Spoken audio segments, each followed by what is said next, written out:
Welcome to the Cheap Pop Wrestling Podcast. I am your host, John Hook. These are my hosts, Kenneth O'Neill and Dakota Allen. We've been on a little bit of a hiatus. I recently had my son. Yep. Congratulations, big dog. Thank y'all. Hopefully he'll be home soon. He's currently in the NICU. He's going to be massive. Next heavyweight champion. We'll see. Yes, sir. But today we're going to be going over what happened at WrestleMania and what happened on the Raw After Mania and SmackDown. Again, we apologize for the hiatus for the tens and tens of you that watch these episodes. We don't have a crazy-ass intro from Dakota or Ken. You know, I usually bring the pretty mild intros. So, Ken, I'm going to throw it to you. What you thought about, or what's your big point on WrestleMania? So I know it's been said a few times, but my biggest takeaway from WrestleMania was it's a classic example. Night one is getting back with the next because of how great it is. Stars aligned, phenomenal matches. Everything was amazing. And to quote Homelander, it was perfect. Everything to the last minute detail. And then Sunday reminds you why you guys are fucking toxic with each other and why you break up. Because Sunday was just a shit show. The Omos Brock match wasn't that great. The Bianca Asuka match wasn't that great. I feel like the Finn Edge, Demon match would have been just simply amazing the way it was going. Didn't really care for all the kendo sticks and chairs, but we felt like it was going to be a really good start. And then, Finn got his head busted open, which caused that to run short. And then I'm not going to go too deep into the Cody Roman finishing match because, goddamn, gosh bless you, I better watch out. It's that, religious stuff time of year. But that's a rant for later in the show. Yeah. I won't go too much into that. I think both entrances were amazing. I think they both did a good job on their entrances. But night one is getting back with the next, and Sunday night was reminding you why you guys broke up in the first place. Yeah. Dakota, you got any thoughts on WrestleMania, man? No, I was just kind of piggybacking with what Ken said. Night one was absolutely amazing. Like the way scene was night one booked by Triple H, night two booked by Vince, and night two was just damn near a letdown from the start of the card to the very fucking end of it. It was the only highlight of night two would be that triple threat match. That was fucking it. Yeah, that was simply poetic. Big meaty men slapping meat. You know what I mean? Classic example. Not to steal your line there, Hook. Sorry. No, it's fine. Absolutely take that whenever. But yeah, that match had 75 chest shots. There's a full breakdown, and we drank for every one of them. we tried to.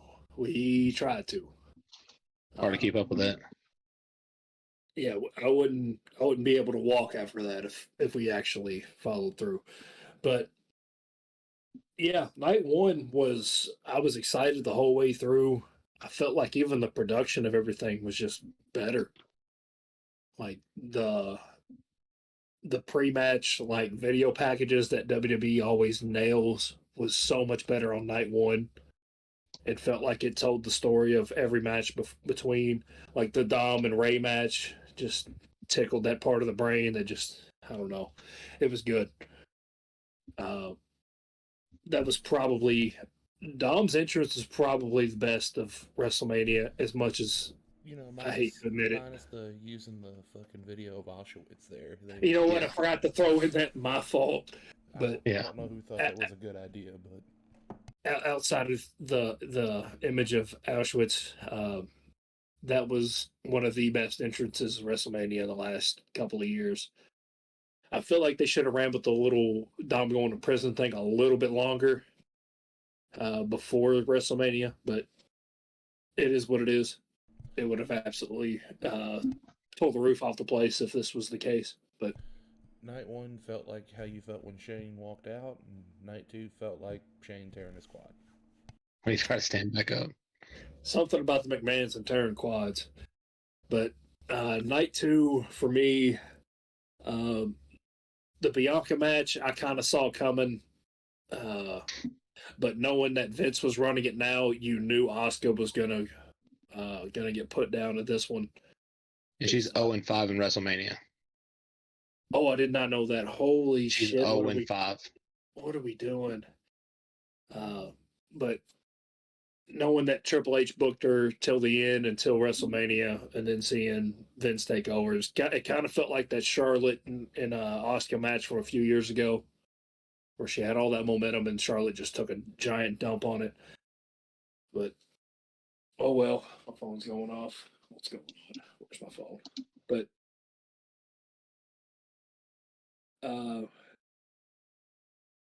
yeah. Going into Raw after Mania now. Let's talk about that flip fest there. Dakota, why don't you go ahead and start, buddy? Give your thoughts. I don't know what you want me to say besides fuck Vince McMahon at this point. Like, that is the single worst Raw after Mania that I've ever fucking seen. And it really disappointed all the way through. Like, there was... Like, you could tell Vince had his hands all fucking over it. Like, even from the videos going around on Twitter where the Seth Rollins segment was literally cut while Seth was in the ring during a commercial break. Like, It was so awkward because he went out and then went back in. Nothing. It was the worst fucking thing I've ever seen, and I don't know who the fuck thought putting Vincenzo McMahon in there again was a great fucking idea. And I think the craziest thing for me, and I don't mean to cut anybody off here, with this whole Vince thing, How the fuck is you there cut a... somebody off when nobody's talking? That's how you cut somebody off, you dumb bitch.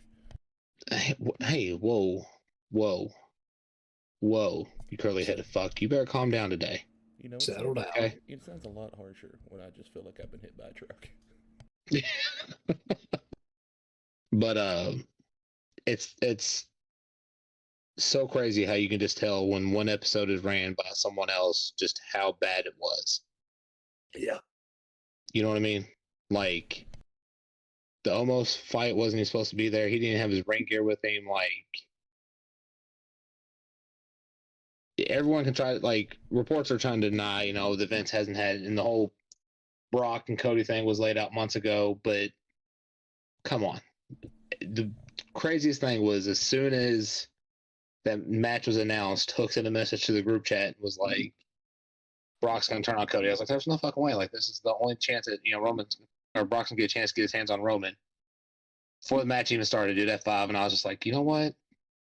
Fuck Hook, you know? Like, you called that one right on the money, man. This had Vinnie Mac written all over it. As soon as Brock ran out, I didn't even have to know who was running the damn show, what was going on. This is peak Vince McMahon. WrestleMania 28. We're all after Mania. So get ready for him probably having a match against fucking Brock Lesnar at SummerSlam, and then we not see him face Roman Reigns till fucking WrestleMania next year, and he's gonna look like Super Cena. I mean, it was just pathetic from the beginning. What was the official count? Like a total of sub 20 minutes of actual in-ring shit? There was 33 minutes on the dot of actual wrestling of a 3-hour show. And I get it, you know what I'm saying? There's a lot of storytelling, you know what I'm saying? Like, that goes, and I get it. Done. All we had was Riddle, but that's the problem. Almost for no reason. They cut Bailey. They cut Seth. Like, what the fuck was going on? And both are not happy about it. No.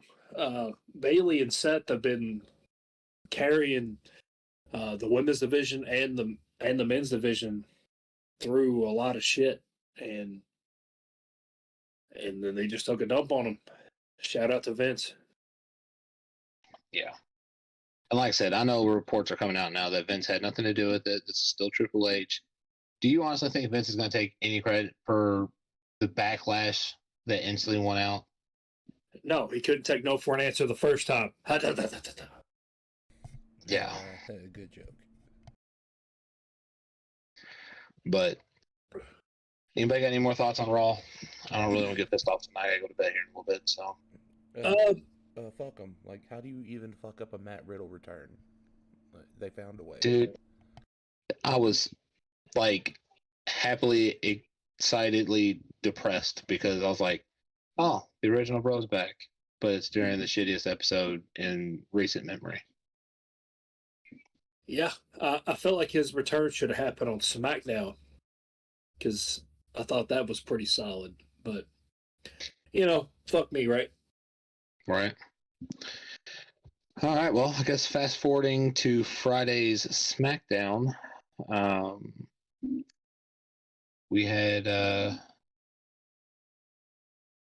some back and forth with the Usos and Heyman. Oh, that's what we forgot to talk about in Raw was, Jimmy and Jay looking for Roman, and they got sent to the plane. Heyman telling Solo to deal with the problem. Was that SmackDown? I can't fucking remember. It's all shitty anyway. So, anyways, had that. SmackDown was missing Drew McIntyre, which is currently on a contract dispute, from my understanding. But we had a triple threat tag match with Imperium and then the Brawling Brutes. Sheamus looked good. They got the win.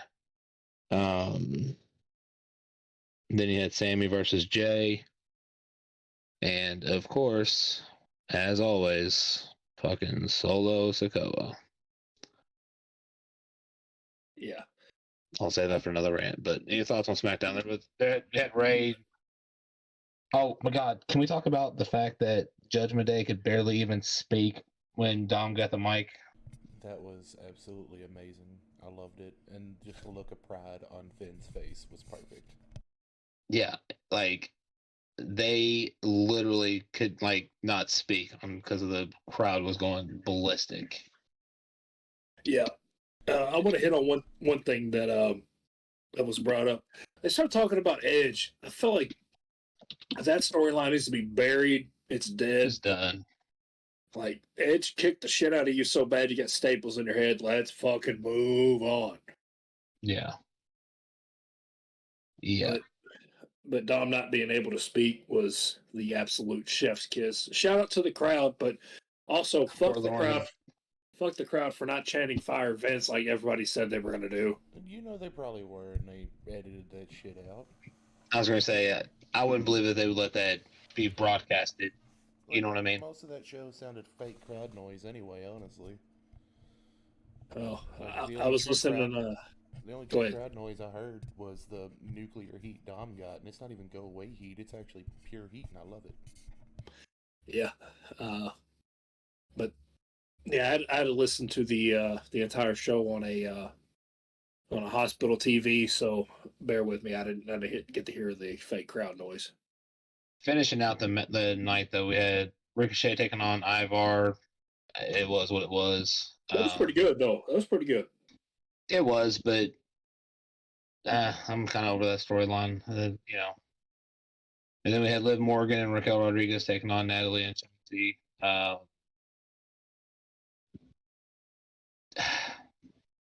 Nothing rocked my socks on that one. We need more tag teams, and we need more tag teams in the women division, and ones with actual names and that are established. Well, I think they got Liv and Raquel setting that right now because they got matching uniforms now. You know what I'm saying? I think so too, and I think they're going to take the tag titles off back in Lita Monday just to give Lita her break. She came in, served her purpose, head out, and then hopefully we get some women's tag set up. Yeah. Yeah, we desperately need some legitimate tag teams. So it won't happen. Vince is back. Vince has always hated tag teams and women, so he ain't going to do women's tag. That's fair. We did get another LA night in David Woods. Back and forth in the back. Again, I'd rather see LA Knight take on someone more, big time, but whatever. And then we had kind of a head scratcher for me was they built up this Triple H coming out talking to the WWE Universe, and he just came out. He's like, "Oh, here comes the draft in a couple weeks, and welcome Rhea Ripley." You know, They did it just to get viewers because they knew nobody was going to watch this bitch Friday. I think everyone was expecting a bigger announcement or a bigger something. Don't get me wrong, I mean, the draft's cool. You know, we all talk about the draft, you know, and they said that every superstar is going to be on it. But, nah, you know. We know Humberto and Angel are not making that draft list.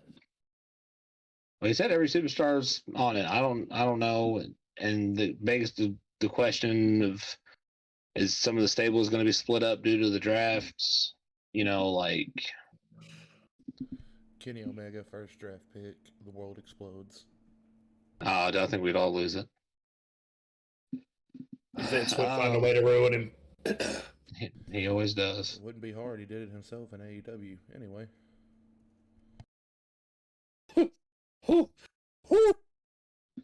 And talk it. And then, like, kind of finish it. Japan Kenny is greater than AEW Kenny, and I'm dying on this hill. I think we all agree on that. Yeah. You won't die alone, I'll tell you that. But I will say the one thing about Triple H's announcement about the draft is he had mentioned it's going to change the game more times than once. So I think that's going to be some kind of big shakeup as this draft and stuff. But anybody else got anything on SmackDown? I'm going to address the shakeup. Maybe he splits up the Street Profits. I think that would be that'd be kind of cool to see. I think Angelo Dawkins and Montez Ford can both go for the U.S. title and the Intercontinental title. They're both super fucking talented. I love watching them both. Now that I'm off the I'm sorry to cut you off. Now that I'm off the Montez Ford, I'm not fully on the bandwagon, but I'm on he's super talented. I finally sat back and watched Angelo Dawkins. That dude is just as good. He's just as good. I mean, can we talk about him just laying out Braun Strowman at Mania? he derailed him like that train in Ohio, if you know what I mean. But maybe that was a huge hit. Maybe they split up the bloodline during the draft. Maybe that's how we come to the fucking end of this bullshit. Well, see, here's the thing. We can finish off with the main event here because we didn't really go too deep into it. But we had Jay and Sammy go against each other. Kevin was attacked right before, after the whole "don't go talk to him, it's a mistake." Sammy now realizes it. Goes out there, takes on Jay. Solo comes down. Matt Riddle came out and started rocking Solo. We're already starting to see the dissension between there, so I think them getting split up is a very real possibility. Yeah. I think we're going to get main event Jay back. I hope so. I can't stand Solo. He's like Diet Umaga, and I'm tired of seeing it. I'll go on it more in my rant, so I'm not going to say too much on that. But I think Solo could be great once we get this bloodline stuff over and we let him just go by himself. Because he can actually talk. That's fair. All right. Well, that's kind of it for the very quick recap. We apologize for being behind the game on this, but life events happened and, you know, schedules and everything. So we just want to kind of give quick thoughts on our... What's that? We apologize to absolutely fucking no one. Would like to take this time to apologize to absolutely no one. So we're going to get on a little bit of a rant here on where the current state of WWE is and where we're hoping things are going to go. So, John, why don't you go ahead and start us off with your we'll grind your gears right now, buddy. So the booking of Roman Reigns versus whoever the hell he's facing in a championship match. I put out a little feeler message with everybody, with Joel, who couldn't join us today, and my brother, who will eventually join us sometime in the near future, and with you two, about who we thought was more screwed, Drew or Cody. And it's pretty unanimous that it was Drew. it's starting to feel like certain things, or it's starting to feel like every time we have a championship match, the contender is going to get screwed over in some way, shape, or form. They're going to get it. They're going to get a leg up on Roman towards the end, and then Solo's going to fucking Samoan spike them, or the ref's going to get distracted, and Solo's going to do a stupid ass bullshit Samoan shit, and Roman's going to get the win. Same thing happened in Clash at the Castle. Same thing happened at Mania. To get back to Clash of the Castle, this booking was so horrible that it's probably going to lead to Drew leaving the whole company altogether. You had a pay-per-view in his backyard. Booked him as like the guy who's gonna take the title away. Played his old music, which is an absolute banger if you ever listen to it. Broken Dreams. Yeah. And then just shit all over it and shit all over the crowd that spent their hard-earned money to get there. And we're not even on the Cody part yet. The last couple of months, we've built Cody up as the one who's going to take the title. Dusty's son. We got all the promos and all the shoots of how Dusty never had the title. Dusty never got to main event WrestleMania. Dusty never got to do this and that. And then Cody gets to do none of that either. What the fuck are we doing? Like, we didn't have Austin lose at WrestleMania 17. We didn't have Kofi lose a couple years ago whenever Kofi Mania was built up. I know I'm missing a few here, but WrestleMania 30, Daniel Bryan. Yeah, we didn't fumble that away. This had Vincent Kennedy McMahon shitting all over this. Like, I know you got your little mustache going. You look like a fucking pedo with it now, and you just want to fuck little kids' dreams right now. But what are we doing? I don't know. Kind of going off what my rant was going to be is, I think what we're tired of seeing more than anything is Roman winning by bloodline interference. You know what I mean? Like, I get it. Like, it's, you know, the way the world works. I know, you know, but it's always fucking solo. It's always, and like, it was just a repeat of everything we've seen. Like, Cody gets up on Roman, Solo interferes, Solo gets thrown out, then comes down the Usos. The Usos interfere, here comes Kevin and Sammy, they take them out. Then Cody gets up again, Solo comes back out and hits him with the spike. Like, it is just seriously starting to get to be fucking overplayed, and I am just done. If you guys want to have Roman get up to 1,400 days to beat the record, fine, cool, but just fucking make him run through everybody. Make him a powerhouse. Make him what he looks like. He looks him to beat the shit out of everybody. He looks like somebody who could legitimately beat the shit out of somebody. He looks strong as shit. But you go back to... Go ahead. They finally got that stupid ass bulletproof vest off of him. I know it's been a couple years since he's had it, but you finally got that off of him, Vince. Like, make him look like the powerhouse he is. Well, I mean, you go back to when which pay-per-view was it when he won again? Rumble. You go back and you look at that match, dude. Like, he just dominated Kevin Owens the whole time. Yeah. Like, dominated him. I'm cool with that. Let him win by dominating. If you're gonna have him win, just have him just be better than everybody. But ever since Clash of the Castle, dude, like, every match he's been in has ended on some fuckery. And that, I think, is what really just pisses me off the most. So, to me, I feel like Cody got screwed more just because Cody was so over already. And we could have had the prime opportunity to really take everything to the next level with Cody getting a chance to be the champion, you know, finish the story. The storyline's great. God, like, I'm trying to be optimistic. I'm trying to be one of these guys that's like, all right, let's play the long game on this. You know, Triple H always talks about, you know, the story and telling it the right way. So I'm trying to give this man the benefit of the doubt. But dear Christ Almighty, if we're gonna have Roman win all the way up to WrestleMania next year, because there's reports coming out that he's not even gonna be at Backlash. Yeah, so there's reports coming out that he's not gonna be at Backlash.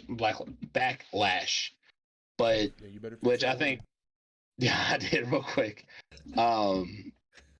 Do we see the Cody Brock at Backlash and that's the main event? Sure, cool, great. Right on. What do we get at SummerSlam? Do we get Omos versus Roman? Throw that plug in there for you, buddy. But like I said, I think that's just the thing that's irritating me. Like, I know sometimes there's a bigger story to tell in the end, but dude, you could not have played any of what Cody did leading up to that any better.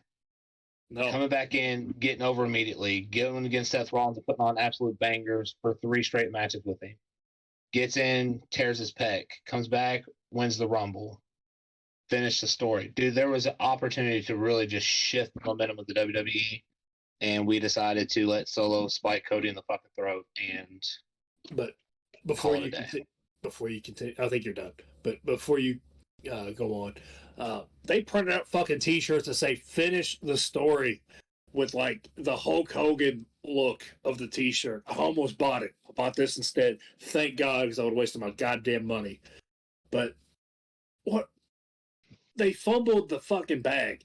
They were at the end zone, getting ready to fucking just run it in. No, they threw it, and the Patriots won the goddamn game. But what? I don't even know what to say. We're all on the fritz of like switching to AEW just because of how bad the booking is. But see, I don't think it's really the booking. It's just the way they fucking finish it. Like, they're booking everything of great so far. Like, the storytelling, the arcs, the Cody and Paul and Cody and Roman, like, back and forth, and like all that's great. But it's just finishing the fucking match anymore. Yeah. It's gotten to be such a cluster. Like, it's getting to be predictable anymore. And I think that's starting to take away a lot of the love and passion out of the WWE. You know what I'm saying? Like, if the whole thing is to push him to get 1,000 days, cool, I guess, whatever. But he's got to start winning his matches on his own without Solo coming out, dude. Because I'm telling you guys right now, like, Solo will never get over or big in the WWE because he's always going to be attached to this. Yeah. Which sucks because he was great in NXT. Yeah. But if we're just shooting for numbers, that's a horrible, horrible excuse because the number that matters is the fucking ratings. Now, here's my devil's advocate argument, okay? And I could be completely way offline here. And I hope I am. Maybe the big push is to get him to 1,000 days, to get him to be one of the top champions of the world because of what he had a couple years ago. He went into remission when he came back and stuff. So it's like maybe this is the big final push to get him like all the accolades he needs to go out on top.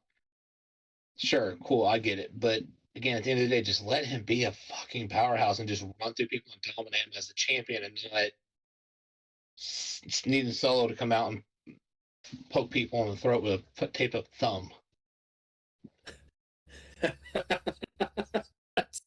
That's the best point you made all day. God damn, dude. Dakota, we've laid the groundwork. What is your rant? You want me to fucking say? You all kind of covered it all. You got a rant, man. You say what you need to say. Nah, it'll get us fucking shut off. I want to say some real hurtful shit. Find the most professional way to say it. Nah, have you met me? Ain't shit about me professional.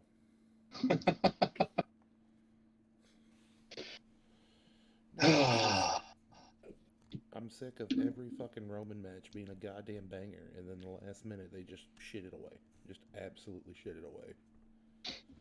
Yeah. I'm not a Roman hater by any stretch, but he could put on some damn good matches now. When he had that stupid ass. Yeah, they finally made him good, and then Bulletproof. they just want to make it fucking awful now. Every ending of every match. Yeah. It's like you want to make they made him likable and gave him a platform to get whatever he wanted off. But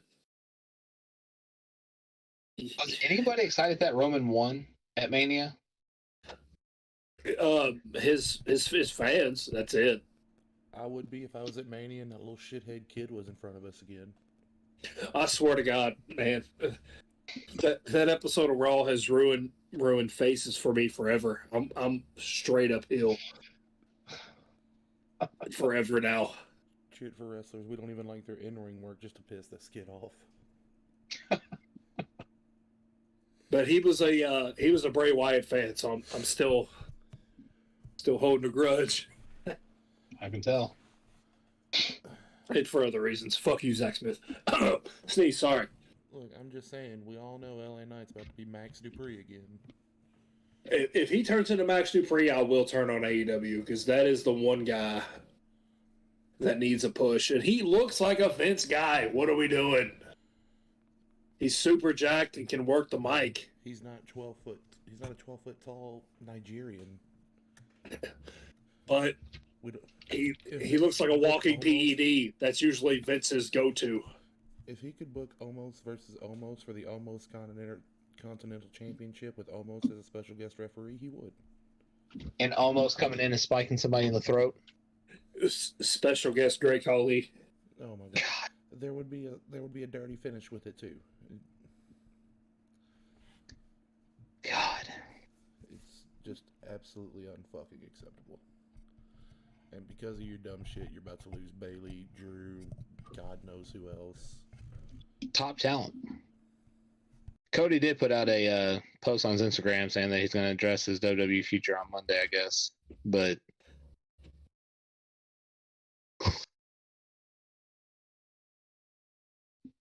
I don't think we're ready for that if he's going to leave.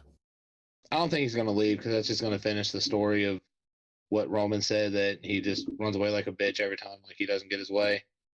So I don't think it's going to be that, but I think he's going to address the Brock thing. He's going to say that he's going to, stop at nothing and beat everybody's ass along the way till he gets his hands back on Roman. I hope so. I really. But like I said, dude, I am just getting to the point where like I'm over the predictability. I saw someone do the math. Depending on which record they're going to have Roman break into what pay-per-view they'll go to. Realistically, SummerSlam, the rough estimate, puts him like third overall longest reign. If they wanted him to beat Bruno Sammartino's like 2,400-day reign, we'd be looking at damn near 2028. Yeah. I saw that too. If I have to watch Roman hold both those belts hostage for that fucking long, I may commit Kurt Cobain. That might be more of a Courtney Love conspiracy theory. Look, you can either cope or you can Cobain, and I'm choosing Cobain right now. But what's the second longest reign? We know. It's either Bob Backlund or it's 80s Hogan. I think it's Backlund. I don't get the point of holding titles for thousands of days. Like, well, back then that was when Bruno held it that long because, well, if you didn't have anybody. If you couldn't pin Bruno, you weren't getting it. Bob Backlund, second longest, 21:35. I only remember Bob Backlund because of the whole, what was his name? Jack Swagger. Mm-hmm. Then the third longest is Hogan in the 83.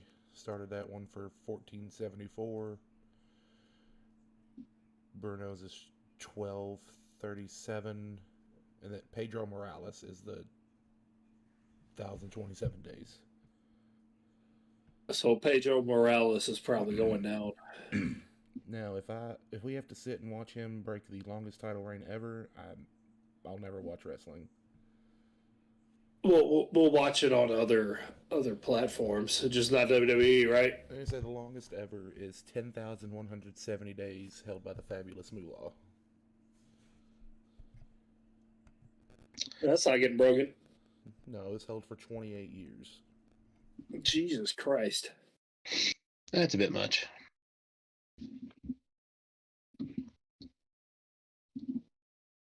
I don't know. Like I said, man, I'm all about a good story, and But it's got to end at some point, or no one gives a fuck anymore. And it's like we said, like if he didn't drop it this Mania, there's no way he's dropping out a Backlash or a SummerSlam or anything like that. I mean, like we could see a drop at SummerSlam. One of them's got to. SummerSlam will put him past Pedro Morales. So maybe that's what they're going for. Maybe we might look out and get to see him drop on SummerSlam because that's like the second biggest pay-per-view for them. Yeah, because they were even reports that Triple H wanted to separate the titles by SummerSlam. So like, if they don't fix it by SummerSlam, I'm officially giving up. Not gonna lie. Same here. We'll see. If as long as there's a storyline, I'll give it a year. If there's no storyline, then I'm in the same boat you guys are. You ain't even got to give me a storyline. Give me some AEW booking, and I'll fucking settle for it at this point. Yeah. I think we're all just kind of to the point, man. Like, just have you can only have MJF come over, sing me some fucking Frank Sinatra, and take the title. That was fucking good. I don't even know how to wrap my head around that. I know he's a great shit talker, but I didn't think that dude could sing like that. Because the man is probably the greatest talent in wrestling right now, and I'm not fucking joking. Yeah. And then you got the ass boys, the gun brothers coming out to many men. That entrance went hard, even if they had to get rid of half the song. Yeah. But all right. With the guns, we did confirm FTR is staying in AEW, which, let's be honest, solid choice right now, guys. Right, yeah. Yeah, they kind of announced that on their Twitter anyway by bashing Vince McMahon. I think the Vince coming back thing had to be writing on the walls for a lot of people. Because, if Vince didn't come back, I think FTR would have came home, and Triple H probably would have booked them perfectly, like he did in NXT. Yep. Y'all boys want to wrap it up from here? It'll be the first time. All right. So, if you ain't following us on our social media stuff, you need to, because your mom already is. Forgot to throw that in earlier. This is also your mom's favorite podcast. But make sure you give us a follow on Twitter at Cheap Pop Wrestling Podcast, on Instagram at Cheap Pop Podcast, on Facebook at the TNJ Podcast. Make sure you give those guys as much love as you can. And on TikTok at Pop This Potty for the Cheap. There will be more and more clips posted here shortly. Hopefully TikTok doesn't ban us again. But as always, Dakota, say the line. Stay toxic, Kings. And this is Hook signing off.